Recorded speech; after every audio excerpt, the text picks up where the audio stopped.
Gamers, what's good? It seems that we finally have this new update confirmed in the game coming for next week. So we're going to go check out some of the confirmed rarities. I've been really excited for these leaks because, man, Diabellstar is a dope card and Crimson Dragon is going to make dinos a lot better. I can't wait to showcase dinos again. They got better last set and they're going to get even better this set now that they can Calamity lock super easily. Can't wait to show you that stuff. I've been cooking all day yesterday. So we have all of that stuff confirmed right here. So new accessories, the Blue Eyes Max Structure deck is here, and we have 2 new selection packs. So I think it's only right that we start with the Blue Eyes Structure deck here, checking it out. So it's just a Chaos Max Structure deck. They're not confirming anything else for this deck, I'm guessing. Yeah, so we're going to get White Stone of Ancients, Blue Eyes support cards, Blue Eyes Jet Dragon.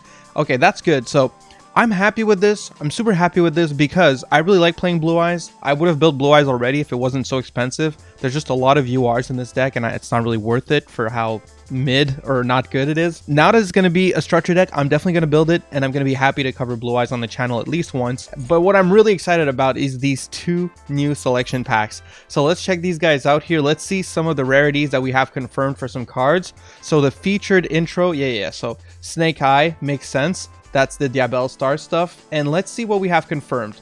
So we have Cosmic Quasar Dragon confirmed as UR. We have the TG cards. Okay, so the TG cards are in the Diabellstar pack. So TG Glaive Blaster is in a UR in the pack.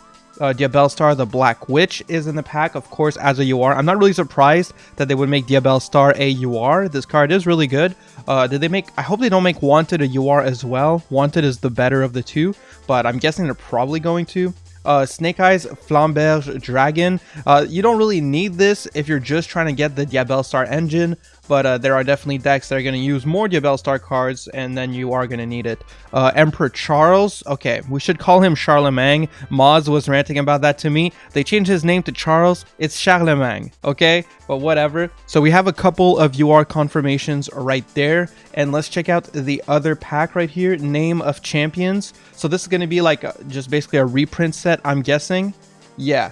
Kind of like how when the game came out, they had this big set with a bunch of meta staples and stuff like that. It seems like that's what they're going for here. So they have a reprint for DPE, Baron, Lady Labyrinth, Dingirsu, Access Code Talker.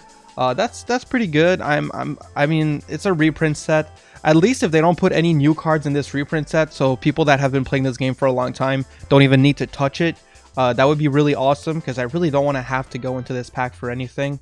And there's still some URs that we don't know from this first set right here, so we'll have to wait and see. I am looking forward to see what else is going to be in the pack. I would really love to see the Rescue Ace support. If we don't get the Rescue Ace support, just with the Diabellstar engine, Rescue Ace is at least going to become probably like Rogue, just for the added consistency. But yeah, if you guys want, we can go check out some of the confirmed cards that look absolutely awesome for this new set. Alright, so I normally take you to MDM, but I actually think it's going to be a bit easier to do it in yugioh Omega. So here I just compiled some of the more interesting cards that are confirmed for the set. This one is leaked, and it's not shown in this little update in Master Duel, but I think it's only fair to assume that Crimson Dragon will be a UR. I don't really see why they wouldn't, because Crimson Dragon is going to be pretty popular in Super Heavy Samurai, in Vanadium. People are going to set it up. People can set it up in Dinos and Calamity lock people, and it's really easy. I can't wait to show you that stuff, man. I'm even running this stuff actually in Dinos. I guess we can throw Flamberge in there as well, although Flamberge, like, anyway. Okay. We'll start with the Diabellstar engine with our new waifu over here, Diabellstar. Nice artwork, we all can agree on that, but the effect is actually quite crazy. So what this card does is she discards a card, and then she special summons herself, and she gets an effect to set a normal spell. The original Sinful Spoils is usually the one you're going to go for from the deck. So this actually works under Droll, or like it plays around Droll, if you will, because it searches it without adding it to your hand. It sets it directly to the field. And then what this card does, you can send any face-up card you control, including obviously Diabellstar herself, to special summon a level 1 fire monster from your deck. So this adds a ton of consistency to any deck that can make good use of a level 1 fire monster, including Rescue Ace. And the Wanted Seeker of Sinful Spoils here is the craziest card in the engine, I would say, because this card you can activate in the draw phase since it's a flash spell to play around Droll. Droll can't be activated in the draw phase. You can play around Droll with this card, add the Diabellstar to your hand in the draw phase, then you get the Diabellstar effect. You set up the Sinful Spoils, you can activate this card, tribute your Diabellstar, summon a level 1 fire from your deck, then you get the wanted Engrave effect to shuffle back your Sinful Spoils into your deck, and you get a draw. So you basically lose nothing, and you get to search out a level 1 fire from your deck. Now you might be thinking there's not that many decks that do it. Obviously, Rescue Ace is going to benefit greatly from this. This is basically a ton of added consistency for Rescue Ace, which is why I think Rescue Ace will most likely be a Rogue deck unless they get their own support. If they do get their support, they'll definitely be better than Rogue. But if they don't get their own support, then they're probably going to be a Rogue deck. But still, like, the added consistency is crazy. There's other decks that can make use of this, and I'm going to be making use of it in my own Dinos deck because this card is already in Master Duel. It's called Mega Corella, and this card can summon Xeno Meteorus from your deck.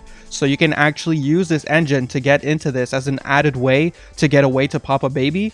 And I know we have a lot of ways to pop babies and not a lot of ways to search babies, but even if you can't pop a baby, it's just going to help you at least like potentially set up a Baron if you have a level 4 in hand, stuff like that. So definitely go look up some level 1 fire monsters. You might be surprised at the amount of stuff that this engine allows you to do. Like just in Dinos from testing, I've been really loving this stuff, just especially the fact that you can play it without worrying about Droll, you know, this in draw phase, activate Diabellstar, set up the spell. All that stuff works under Droll without ever activating Droll. So, you know, that's just really, really good.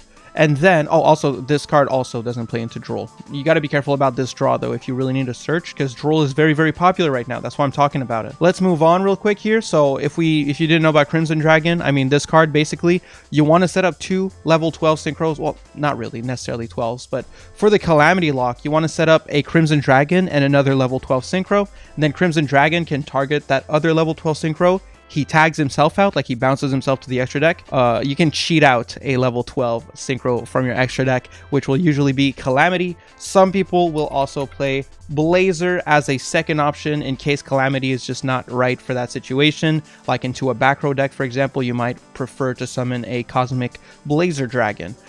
We also have the Quasar coming. This card, I don't know, this might not be the right Quasar. I think that's the wrong Quasar. Wait, give me a second. I picked the wrong Quasar here. This is a Quasar that we're getting. This card is all right. It's okay. Honestly, I don't think much people are going to be summoning this dude out. Yeah, it's worse than Blazar. And Emperor Charles the Great, or Charlemagne, is a dope card, man. Omni negate more than once per turn, right? It's not a hard once per turn.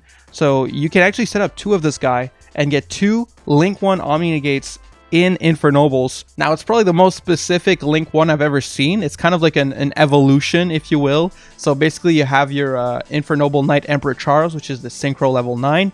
And it has to be equipped with an equip card, and then you get to like level him up, or I don't even know how to explain it, but he basically evolves into Emperor Charles the Great. I do think this is really cool card design, by the way. I hope we get more Link 1s that are like super specific. You know, like just like an evolution of a card. Like that just seems so cool to me. This is such a cool idea. So once per turn, when a spell / trap card or effect is activated, you can send 1 equipped spell from your hand or face a field to the grave, negate that activation, and if you do, destroy it. Okay, so my bad, not an Omni negate. I misread the card. It's actually a spell and trap negate. Still, for a Link 1 monster, that's insanely good. And he does get to equip a card from the grave on summon. So it's not like you have to like have another equip for him. No. You summon him, you get an equip, you have a spell and trap negate, and you can actually do it twice because he's not a hard once per turn. So pretty crazy card right there. You can literally just summon another Emperor Charles right under Emperor Charles. So super awesome stuff there. You guys might have wanted me to look at the TGs. TGs also have a level 12 synchro, so they'll actually be, I think they're able to set up Crimson Dragon plus Glaive Blaster to go into Calamity as well. So we can read Glaive Blaster. I'm not super familiar with TG, but as we did for the last set, basically 2 days after this new set comes out, we are going to drop a deck showcase video. So you are going to get a deck list and a replay for every single new deck, including TG's. Maz is cooking for TG. He's saying that he thinks the deck is going to be better in Master Duel because we still have Elf. So I'm looking forward to see what TG can do with Elf in the format. But yeah, so this card, quick effect, you can target 1 monster on the field, special summon from the extra, banish it. You can use this effect a number of times per turn, up to the number of non-tuner synchro monsters used as synchro material for this card, okay? Once per turn, if a monster is banished face up, you can target one of them, special summon it, ignoring its summoning conditions. Pretty good, pretty good. I'm not sure how crazy this card can get. Honestly, it's TG, so they're going to be going from 0 to hero maybe. I wouldn't underestimate TG. I'm going to wait to see what Moz cooks up, because I do believe that this deck could actually be decent, but I do want to wait and see, so I'm not going to jump to conclusions or anything. But yeah, this is a really cool card. I am super excited for this new set. Seriously, like, dude, I cooked so much with dinos yesterday. It was crazy. I literally spent all day cooking with dinos for this new set. I'm so excited. I'm also going to be dropping a video just showing you how many decks can make Crimson Dragon and how easy it is to do. For dinos, it's incredibly easy. Super Heavy Samurai, it's super easy as well. Or we might do that in a stream, actually. Our next stream is probably going to be testing which decks can get the easiest Crimson Dragon Calamity lock. I know a lot of people are going to hate this card. They're going to hate this entire playstyle, and I understand, but also I like dinos. So if I get to Calamity lock again, I'm going to be going for it. You best believe it. Okay, I've been getting stunned the fuck out. You know, I'm still stuck in Diamond since this new season started like 3 days ago. I can't get out of Diamond. I'm going to need this Calamity lock, and I'm going to need to win some coin flips or something. I need to get lucky. So, yeah, super excited for this stuff, guys. Let me know what you think in the comments. Are you depressed that this lock... By the way, if you guys don't know Calamity, this card literally stops your opponent from activating any effects for the rest of the turn, and it can't be responded, if you guys didn't know. Are you guys sad that this card is going to be everywhere? Because I don't blame you. I just think the format's already a mess, so let's just, you know, fuck it. Let's just make it more messy. Let's just go crazy, right? It is what it is. All right. Peace.